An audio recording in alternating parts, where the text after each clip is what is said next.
Hello friends, this is Richa Sharma. Welcome to my channel let's study with Richa. आज हम start करते हैं डिस्टेंस एजुकेशन का सब्जेक्ट। इसके हम जितने भी कंसेप्ट्स होंगे, जितने भी टॉपिक्स होंगे, उनको हम बहुत अच्छे से स्टडी करेंगे। और अगर कोई टॉपिक रह जाए तो please let me in my knowledge, कोई बता दीजिएगा तो हम उसको भी कंप्लीट कर लेंगे।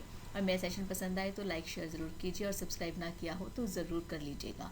और secondly, thank you so much for your feedback. जैसे कुछ स्टूडेंट्स ने फीडबैक दिया कि आपका पढ़ाने का कंसेप्ट उनको बहुत अच्छे से समझ में आ रहा है, बट स्पीड थोड़ी बहुत फास्ट होती है, तो I will try to decrease my speed. मैं स्पीड पे ध्यान दूंगी, बट मोटिव मेरा यही होगा कि आपको कंसेप्ट अच्छे से क्लियर करवा सकूं। और जिस तरह से भी आपका क्वेश्चन पेपर में आता है, आप उस अकॉर्डिंगली, मार्क्स के अकॉर्डिंगली उसको अटैम्प्ट कर पाओ। तो चलिए स्टार्ट करते हैं डिस्टेंस एजुकेशन। हम इसके जितने भी टॉपिक्स होंगे कोशिश करेंगे 10 to 15 डेज के अंदर अंदर कंप्लीट कर लें, और फिर इन्वायरमेंट का टॉपिक स्टार्ट कर, एजुकेशन का topic. Distance education. Distance education क्या होती है? Distance education takes place when a teacher and student are separated by physical distance, and technology, often in concert with face-to-face communication, is used to bridge the instructional gap. What does it means? It means कि distance education एक ऐसा distance education वो education होती है जब teacher और students physically separate बैठे होते हैं। वो एक क्लास में नहीं बैठते, बट वो एक दूसरे के साथ कांटेक्ट में होते हैं बाय यूजिंग एनी टेक्नोलॉजी। ठीक है, that is a distance education. अब जो वो टेक्नोलॉजी है वो कोई भी हो सकती है, वॉइस हो सकती है, वीडियो हो सकती है, ऑडियो ओनली हो सकती है, प्रिंट फॉर्म में हो सकती है, वो हम आगे डिस्कस करेंगे। तो किसी भी प्रकार की जब एक टेक्नोलॉजी को यूज़ करते हो, whenever you use any type of technology to provide the education to your students which are not physically available to near to you, but they are separated by the physical distance. Okay, but to provide them face to face communication, or to provide the education material with the help of technology, that is called the distance education. Next, characteristics of distance educations. It provides learning opportunities to individual learners and groups who may not have the chance and time to attend formal schooling. देखिए, distance education की सबसे बड़ी विशेषता क्या होगी कि जो learner able नहीं है कि वो जो फॉर्मल स्कूलिंग होती है उसको वो अटेंड कर पाएँ, या जो स्कूल टाइमिंग होती है या यूनिवर्सिटी टाइमिंग्स होती हैं, कॉलेज टाइमिंग्स होती हैं, उनको वो अटेंड कर पाएँ। और जो फिर भी वो एजुकेशन लेना चाहते हैं तो उनको डिस्टेंस एजुकेशन मोड में एजुकेशन प्रोवाइड करवाई जाती है, ताकि वो अपने कंफर्टेबल के अकॉर्डिंगली अपनी स्टडी को कंटिन्यू कर सकें। तो ये एक विशेषता हो गई इसकी। ठीक है, कि इंडिविजुअल लर्नर और ग्रुप पे मैटर करता है, उनके लिए एक अपॉर्चुनिटी प्रोवाइड करता है कि वो अपने टाइम के अकॉर्डिंगली स्टडी कर सकें। Learner centre, obviously distance education है जो प्रॉपरली लर्नर सेंटर होती है, बिकॉज लर्नर को ध्यान में रखकर ही टॉपिक्स के जो नोट्स हैं वो बनाए जाते हैं, या सिलेबस है जो चूज़ किया जाता है। ठीक है, so it's a learner centre. Provides learning packages design for self directed learning utilising various media, multimedia and other new technologies. ये एक लर्निंग पैकेज प्रोवाइड किया जाता है जिसमें कुछ ऑडियो मटेरियल होता है, कुछ वीडियो मटेरियल होता है, कुछ पीडीएफ फाइल्स होती हैं। तो हर चीज़ को ध्यान रख के एक पैकेज तैयार किया जाता है, जो कि डिफरेंट लर्नर्स को ध्यान में रख के किया जाता है, और हर लर्नर अपनी नीड के अकॉर्डिंगली एक स्पेसिफिक पैकेज को चूज़ करता है। ठीक है, has an organisational structure and clear institutional system. इसका एक प्रॉपर एक ऑर्गेनाइजेशन स्ट्रक्चर बनाया जाता है कि किस तरह से उनको कंप्लीट कोर्स प्रोवाइड करना है using the distance education. Key players in distance education. Now we will discuss the key players in distance education. Who will be the key players in distance education? Firstly student. अब देखिए, अगर आपको ये एक proper question आता है distance education पे explain करने का, तो उसमें आप इस पे एक शीट का पेपर आंसर बना सिर्फ इस पॉइंट को कंसीडर कर सकते हो। अब आप फर्स्ट पॉइंट लिखोगे स्टूडेंट्स, इसके अंदर क्या आप लिख सकते हो कि जो स्टूडेंट्स हैं, सबसे पहले मेन की प्लेयर होगा इसका स्टूडेंट। ठीक है, अगर स्टूडेंट्स के पढ़ने की इच्छा होगी, अगर वो मोटिवेट होंगे, तभी वो डिस्टेंस एजुकेशन में स्टडी कर सकते हैं, बिकॉज इनमें सेल्फ स्टडी ज़्यादा होती है। टीचर सिर्फ उनको मटेरियल प्रोवाइड कर सकते हैं, पर पढ़ना तो स्टूडेंट्स को होता है। Next, faculty. अब फैकल्टी पे डिपेंड करता है कि वो उनको नोट्स किस तरह से प्रोवाइड कर रहे हैं। अगर उनको ईजी वे में प्रोवाइड कर रहे हैं तो स्टूडेंट्स बहुत अच्छे से उसको प्रिपेयर कर सकते हैं, और अगर डिफ़िकल्ट मोड में होगा तो students will try to leave it. Okay, so it depends upon the faculty also, और वो किस तरह की फैकल्टी उनको प्रोवाइड कर रही हैं, कि जिस टाइमिंग में उनको चाहिए उस टाइमिंग में उनको मटेरियल प्रोवाइड हो रहा है या नहीं हो रहा है। हर ड्यूरेशन में, जितने ड्यूरेशन में उनको चाहिए, जैसे कि 2 मंथ्स के बाद उनको एक प्रैक्टिस टेस्ट चाहिए, वो उनको प्रोवाइड हो रहा है या नहीं हो रहा है। तो ये सब चीज़ें मैटर करती हैं। तो ये सब एक की प्लेयर्स होते हैं डिस्टेंस एजुकेशन में। इनके बिना डिस्टेंस एजुकेशन को सोचा भी नहीं जा सकता। नेक्स्ट इज फैसिलिटेटर्स, कि अब जैसे जो टीचर्स हैं और स्टूडेंट्स हैं उनके बीच में एक फैसिलिटेटर होता है जो दोनों की ज़रूरतों को ध्यान में रख के उनसे कोऑर्डिनेट करता है, टीचर्स से स्टूडेंट्स के रिगार्डिंग और स्टूडेंट्स से टीचर्स के रिगार्डिंग। तो फैसिलिटेटर्स भी एक की प्लेयर्स का काम करते हैं। Next is sports staff. Different type of sports staffs होते हैं, जैसे कि टीचर्स के नीचे कुछ उनके फ्रेंड्स हो सकते हैं या कलीग्स हो सकते हैं जो कि उनको किसी भी तरह की हेल्प चाहिए तो प्रोवाइड कर सकते हैं। या sometimes teachers are not feeling well then for that and at that time their colleagues can attend the class. If their students have any problem, then they can discuss with their staff members. So this type of sports staffs are also plays the role of key player in the distance education. Next administrator. एक administrator तो main की player में आप consider कर सकते हो, because वो सब चीज़ों को ध्यान में रख के चलते हैं, कैसे स्टूडेंट्स और फैकल्टीज़ को के बीच में कोऑर्डिनेशन बनाना है, कैसे फैकल्टी और फैसिलिटेटर्स के बीच में आपको कोऑर्डिनेशन बनाना है, इन सब को किस टाइम पे कैसे संभालना है, क्या ड्यूटीज़ प्रोवाइड करनी है, किस तरह से स्टूडेंट्स के टेस्ट लेने हैं, इन सब के रिगार्डिंग प्रॉपर इंफॉर्मेशन प्रोवाइड करती हैं। So these were the key players in distance education. Now we will discuss interaction and technology in distance education. Interaction जो distance education में होता है वो ट्रेडिशनल कंसेप्ट से नहीं होता, जहाँ पे एक टीचर आता है क्लास में, 6 to 7 आवर्स की कंटिन्यूस क्लास चलती है, टीचर्स रोटेट होते हैं अकॉर्डिंग टू द सब्जेक्ट। इस तरह से इसमें इंट्रैक्शन नहीं होता है। इसमें जो इंट्रैक्शन होता है वो टेक्नोलॉजी के बेस पे होता है। तो उसमें क्या होता है कि टीचर्स जो होते हैं नोट्स प्रोवाइड करते हैं, वीडियो बनाते हैं, अपने ऑडियो रिकॉर्ड करते हैं और फिर स्टूडेंट्स को या तो मेल किया जाता है, किसी भी वे से उनको प्रोवाइड करवाया जाता है। So interaction in a traditional classroom is much different than the interaction that occurs in distance education. Distance education programs mix instructional technologies with strategies to help the learners interact with the instructional content. इसमें क्या होता है, mix instructional technology use की जाती है, जैसे कि audio with video, audio only video, only PDF form with audio. तो इस तरह से मिक्स इंस्ट्रक्शनल टेक्नोलॉजी प्रोवाइड की जाती है और एक स्ट्रेटेजी के अकॉर्डिंगली प्रोवाइड करवाया जाता है।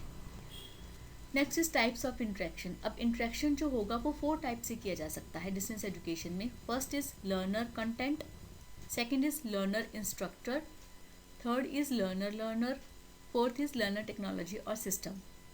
देखिए जो लर्नर और कंटेंट होगा, इसमें क्या होगा, लर्नर्स को कंटेंट प्रोवाइड कर दिया जाएगा, लर्नर्स अपने आप पढ़ते हैं। सेकंड इज लर्नर इंस्ट्रक्टर, कि लर्नर और instructor face to face video conference करते हैं या किसी भी तरह से फेस टू फेस बात करते हैं और उसमें कंटेंट को समझाया जाता है, उसमें कंटेंट प्रोवाइड नहीं करवाया जाता। लर्नर मीन्स लर्नर और लर्नर दोनों मिलकर आपस में कॉपरेशन के साथ काम करते हैं, पढ़ते हैं। लर्नर और टेक्नोलॉजी और सिस्टम, कि किसी भी तरह की टेक्नोलॉजी और लर्नर किसी भी तरह की टेक्नोलॉजी या सिस्टम को यूज़ करके लर्नर्स काम करते हैं। नेक्स्ट इज हम इसी को देख लेते हैं कैसे हम रिटर्न कंसेप्ट में लिखेंगे। First is learner content. Interaction with content takes place when the learner establishes new knowledge by encountering new information and combining it with the body of knowledge already retained by him or her. मैं जो उसको information पहले थी उसमें वो अपने जो उनको कंटेंट प्रोवाइड किया जाता है उस नॉलेज को गेन करता है, अटेन करता है और फिर उसको उसमें अपनी नॉलेज को इंक्रीज करता है। लर्नर इंस्ट्रक्टर मीन्स यहाँ पे जो कंटेंट होता है वो एक इंस्ट्रक्टर उनको प्रोवाइड करता है। Learner instructor interaction with instructors can help students clarify unclear points and reinforce correct interpretation of course information. इसमें क्या है कि इंस्ट्रक्टर के साथ फेस टू फेस इनका इंटरेक्शन होता है और वो जिससे किस भी तरह का डाउट हो वो अपना क्लियर कर सकते हैं। लर्नर कंटेंट में डाउट क्लियर करना मुश्किल हो जाता है बिकॉज उनको कंटेंट प्रोवाइड कर दिया जाता है और लर्नर क्या करते हैं, उस कंटेंट को ही समझते हैं। कोई डाउट हो तो वो उनको किसी भी तरह से कंटेंट फॉर्म में ही प्रोवाइड करते हैं अपने टीचर को और उनको आंसर्स भी कंटेंट फॉर्म में ही मिल जाता है, मतलब वो फेस टू फेस पूछ नहीं पाते हैं। Learner interaction with learner is intended to promote understanding of the course content and stimulate critical learning, कि वो अपने कॉपरेशन के साथ ही आगे स्टडी करते हैं। लर्नर टेक्नोलॉजी और system. Students' experience with computers can affect their learning in distance education as well as improve their computer skills. If they will use the technology, then definitely they will use their computer skills, right? Next is synchronous and asynchronous interaction. Distance education supports both synchronous and asynchronous interaction. Synchronous interaction क्या होता है? Synchronous interaction का synchronous का मतलब होता है जब teacher student आपस में दोनों इंटरेक्ट करते हैं। मतलब कि जैसे कि वीडियो कॉन्फ्रेंसिंग होती है, उसमें क्या होता है कि दोनों को इधर से टीचर को और उधर से स्टूडेंट को, दोनों को at the same time available होना ज़रूरी है। जैसे कि आजकल ऑनलाइन जूम क्लासेस चलती हैं कि वो एक जूम मीटिंग रखी जाती है और दोनों को उसी टाइम पे अवेलेबल होना ज़रूरी होता है। This is called the synchronous interaction. इसको हम 2 वे वीडियो कॉन्फ्रेंस भी कहते हैं और इसमें लाइव वीडियोस भी चलती हैं। ठीक है। असिंक्रोनस इंटरेक्शन होता है जहाँ पर कि एक टीचर जो है अपना जो भी उसको कंटेंट स्टूडेंट्स को पढ़ाना होता है वो वाया वीडियो या कंप्यूटर पे वो रिकॉर्ड करता है और फिर स्टूडेंट्स को भेज देता है। और स्टूडेंट्स क्या करते हैं, अपने टाइम के अकॉर्डिंगली जैसे उनको कंफर्टेबल लगता है उस वीडियो को खोलकर देख लेते हैं, अपने डाउट्स जो होते हैं वो उनको भेज देते हैं और उसको बाद में वीडियो उन डाउट्स को क्लियर करने की वीडियोस उनको मिल जाती है। तो ये होता है असिंक्रोनस इंटरेक्शन। अब इसका मतलब क्या हुआ कि असिंक्रोनस इंटरेक्शन में आपको at the same time online होना ज़रूरी नहीं है। आप अपने अकॉर्डिंग, अपने टाइम के अकॉर्डिंगली जैसे आपको कंफर्टेबल लगता है, आपको सूटेबल लगता है, आप किसी भी टाइम पे अपने वीडियोस देख सकते हो, अपने कंटेंट पढ़ सकते हो। ठीक है। सिंक्रोनस में आपको उसी टाइम पे अवेलेबल होना ज़रूरी है, असिंक्रोनस में आपको उस टाइम पे अवेलेबल होना ज़रूरी नहीं है। सिंक्रोनस में आपको ऑनलाइन होना ज़रूरी है, असिंक्रोनस में आप ऑफलाइन रह सकते हो, जब भी आपको कंफर्टेबल हो आप ऑनलाइन हो, आप उस टाइम पे अपने लेक्चर्स देख सकते हो। फिक्स टाइम ऑनलाइन कोर्सेज, ये भी एक टाइप ऑफ इंटरेक्शन ही आ जाता है कि in this courses the students are required to log in to their online account at a specified time, कि जिस टाइम पे उनको बोला जाएगा उस टाइम पे उनको लॉग इन होना पड़ेगा अपने कोर्स के अंदर। Such courses are the most common form of distance learning. Although they are absolutely online, but live chats are a regular part of this course. इसमें आप लाइव चैट कर सकते हो, अपने डाउट्स उसी टाइम पे क्लियर कर सकते हो। Open schedule online course. This type of online courses gives you the maximum freedom. The students are provided with mailing lists, email, internet basis textbooks and bulletin boards to finish their assignments. इसमें क्या होता है कि उनको material provide किया जा सकता है, बिगिनिंग में उनको शेड्यूल प्रोवाइड किया जा सकता है, बट बाद में क्या होता है कि उनको अपने अकॉर्डिंगली जैसे भी उनको कंफर्टेबल हो वो जैसे चाहे वैसे उसको कर सकते हैं। उनको सेम टाइम पे या सेम शेड्यूल को फॉलो करना ज़रूरी नहीं होता, ये कंपल्शन हटा दी जाती है। Next technology is used in distance education. Print technology, computer technology, video technology, audio technology. Print technology में क्या होता है कि प्रिंट मटेरियल प्रोवाइड किया जाता है, उनको मेल कर दिया जाता है।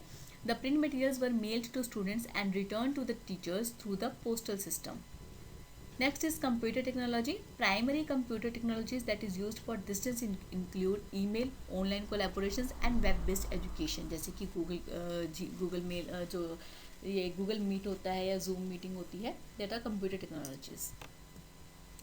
Video technology, the ability to see and hear an instructor offer opportunities for behavior modeling, demonstrations, instruction of abstract concepts. इसमें आप एग्जाम्पल कौन सी ले सकते हो, जैसे कि आप व्हाट्सएप से वीडियो कॉल कर सकते हो, राइट। इसमें कंप्यूटर टेक्नोलॉजी इंक्लूड नहीं होगी, यही इनका मेन डिफरेंस है कि कंप्यूटर टेक्नोलॉजी में आप ईमेल यूज़ कर सकते हो, जूम मीटिंग अलाउड कर सकते हो, माइक्रोसॉफ्ट ऑफिस मीटिंग कर सकते हो। और वीडियो टेक्नोलॉजी में जो आएगा वो आप मोबाइल से कर सकते हो, जैसे कि व्हाट्सएप कर सकते हो, कैमरे से वीडियो बना सकते हो।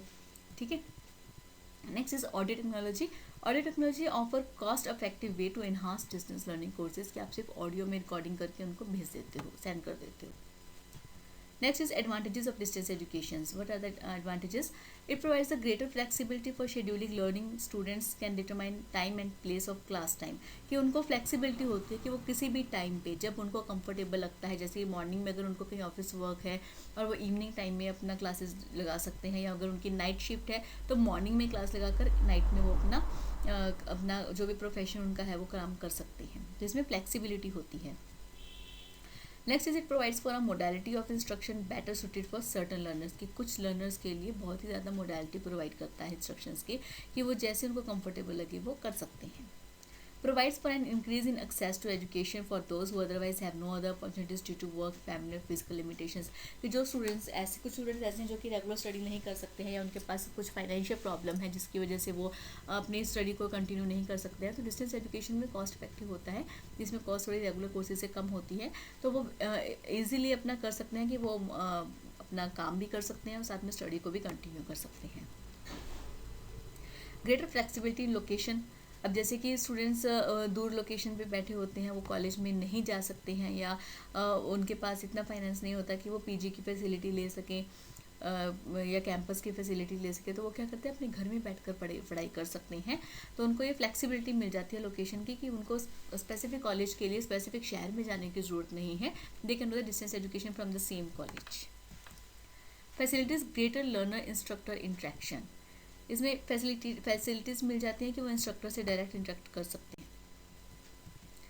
Distance education places responsibility for learning with the learner who must be more active and self-directed. Obviously कि अगर learner active होगा और सेल्फ डायरेक्टेड होगा, उसको खुद को मोटिवेट करता रहे अपने आप को कि किस तरह से सिचुएशन को हैंडल करके अपने स्टडी को कंटिन्यू करना है, उसको मोर एक्टिवली अपनी स्टडी को ध्यान में रखकर ही सारा काम करना होगा, कि उसको अपना काम भी, प्रोफेशन भी करना है और स्टडी भी करनी है। तो उसके लिए डिस्टेंस एजुकेशन एक बहुत ही फ्रूटफुल रहता है, बट इसमें मेन रिस्पॉन्सिबिलिटी लर्नर पर आती है, इसलिए इसको लर्नर सेंटर्ड अप्रोच भी कहते हैं। It doesn't matter where you live, you can gain a degree from anywhere in the world. As I told you कि location doesn't matter in this type of distance educations. It facilitates educational development, individual instructor development.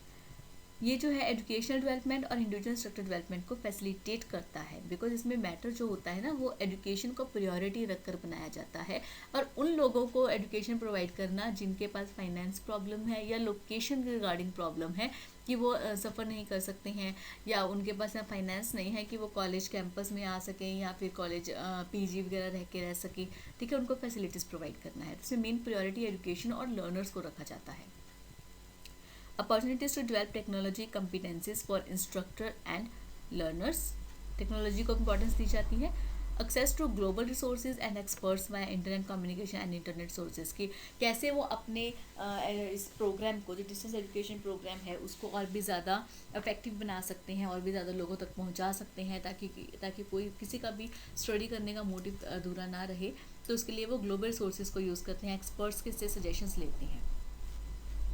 Next is a distance learning course often cost less than a full time degree. As I told you कि जो regular courses होते हैं उनमें finance ज़्यादा लगता है, but in courses में finance कम लगता है, और इसलिए हर किसी के लिए सूटेबल रह सकता है। Next is education at doorstep. Obviously it provides education at doorstep, that there is no need for you to go that college regular or in that same city where the local college is. Okay, it provides education you at your doorstep. Next is has the potential to equalise access to education, कि सबको education को हक है, जो ये हमारे law में भी लिखा है कि हर किसी को एजुकेशन मिलनी चाहिए, तो ये एक उस मोटिव को पूरा करने का एक ईजी वे है। It allows for the informationalization of learning opportunities. It centralized resources can produce higher quality material और डिस्ट्रीब्यूशन, कि आप डिस्ट्रीब्यूट करने के लिए, एजुकेशन नोट्स को डिस्ट्रीब्यूट करने के लिए हायर क्वालिटी मटेरियल्स को यूज़ करते हो। But it has some disadvantages, like occasional internet provider downtime, कि जिस लोकेशन पर आप हो वहाँ पर इंटरनेट फैसिलिटी अच्छी नहीं है, तो फिर आपको अच्छे से वीडियो नहीं चल पाएगी, आपको इंटरनेट एक्सेस में प्रॉब्लम आएगी। Time and frustration involve learning how to get online for novices, कि आपको अपनी स्टडी कंटिन्यू करने के लिए ऑनलाइन होना है, या अगर आपको कभी प्रॉब्लम आ रही है, आपको लाइव क्लास अटेंड करनी है, तो उसके लिए आपको अपना टाइम मैनेज करना है, तो इस टाइप की कुछ फ्रस्ट्रेशन हो सकती हैं। Time lapse between need for learner support and resolution, की जो टाइम की कमी रहती है इसमें, क्योंकि लर्नर अपने टाइम के अकॉर्डिंगली करता है, और जो फैसिलिटेटर है वो अपने टाइम के अकॉर्डिंगली देते हैं, या फैकल्टी है वो अपने टाइम के अकॉर्डिंगली कंटेंट प्रोवाइड कर पाते हैं, तो इस वजह से कुछ ना कुछ टाइम रिगार्डिंग प्रॉब्लम रहती है। Instructional design for group activities and group interaction more demanding on the instructor, के इंस्ट्रक्टर के ऊपर ज़्यादा प्रेशर होता है कि उसको ग्रुप एक्टिविटीज़ करवानी है, सारे ग्रुप मेंबर्स किस टाइम पे अवेलेबल हो सकते हैं, या किस तरह से उनको इंटरेक्शन में करवाना पड़ेगा, तो इस तरह से मेन प्रॉब्लम इंस्ट्रक्टर को भी आती है। Students must be more active and self-directed in learning environment depends on individual motivation initiative, as I told you, कि इसमें क्या होता है कि लर्नर को मोर एक्टिव होना पड़ेगा, उनको सेल्फ डायरेक्टेड और सेल्फ मोटिवेट होना पड़ेगा, तभी ये प्रोग्राम एक सक्सेसफुल प्रोग्राम हो सकता है। ठीक है, इसमें ये मेन लर्नर सेंटर है, ठीक है, और स्टूडेंट्स को ही इसमें अपने आप को टाइम टू टाइम मोटिवेट करना होगा, ताकि किसी भी तरह की प्रॉब्लम उनकी स्टडी को ख़राब ना कर सके। ठीक है, Next is occasional feelings of isolation, potentially less group support for learners leading to isolation and possible non-completion of program. कि कई बार उनको फीलिंग आती है कि भाई बहुत मुश्किल हो रहा है, चलो छोड़ देते हैं प्रोग्राम, बट नहीं, उनको खुद को मोटिवेट करना होगा, इस फीलिंग को उन्हें अवॉइड करना होगा. Demands large effort to create and maintain the technological infrastructure. Obviously they have to manage their internet access. Okay, whatever this type of demands they must have to fulfill. Demands large effort and cost to develop appropriate material. अब उन materials को provide करने के लिए, internet access को provide करने के लिए, या लैपटॉप या कंप्यूटर या किसी भी टाइप की टेक्नोलॉजी के लिए उनको थोड़ा सा एफर्ट तो करना ही पड़ेगा स्टूडेंट्स को. Next, distance education is not for everyone. It is not for undisciplined learners nor inflexible instructor. कि ऐसे अनडिसिप्लिन लर्नर्स के लिए ये प्रोग्राम बिल्कुल भी नहीं है जो सोचें कि आज नहीं चलो कल कर लेते हैं. They must have to motivate themselves. They must have to they must have to be disciplined in nature. Okay, only then this program can be successful. But not only on the behalf of learners. सिर्फ learner के ऐसा self motivate होने से या self learner होने से नहीं होता. अगर जो उनका इंस्ट्रक्टर है वही उनको टाइमली वीडियोस नहीं देगा, अगर उनका इंस्ट्रक्टर उनको टाइमली पीडीएफ प्रोवाइड नहीं करेगा, उनके डाउट्स टाइमली क्लियर नहीं होंगे, तो इसमें लर्नर्स का मोटिवेशन भी कुछ नहीं कर पाएगा. तो इसमें दोनों लर्नर और इंस्ट्रक्टर दोनों ही मैटर करते हैं. लर्नर मोटिवेट होगा तो वो पढ़ेगा, बट पढ़ेगा क्या? जब इंस्ट्रक्टर उनको प्रोवाइड करेगा मटेरियल तभी तो वो पढ़ेगा ना. तो इसलिए ये इस प्रोग्राम की जो सक्सेस है वो दोनों पे मैटर करती है. नॉट ओनली दोनों, पर नॉट ओनली बोथ. ये 4 की प्लेयर्स पे प्रोवाइड करती है. 4 या 5 जो मैंने की प्लेयर्स बताए थे हमारे इसी वीडियो में पहले, उन पे डिपेंड करती है. ठीक है, जैसे एडमिनिस्ट्रेटर और स्टूडेंट्स, फैकल्टी, फैसिलिटेटर्स, इन सब के ऊपर डिपेंड करती है. आई होप आपको ये सारा सेशन समझ में आ गया होगा. अगर कोई भी डाउट हो तो आप प्लीज़ कमेंट कीजिए, I will try to resolve. और मेरे चैनल के साथ बने रहिएगा. इस कंसेप्ट को, डिस्टेंस एजुकेशन के पूरे कंसेप्ट को हम अच्छे से कंप्लीट करेंगे. सो अगर सब्सक्राइब ना किया हो तो ज़रूर कर लीजिएगा. Thank you.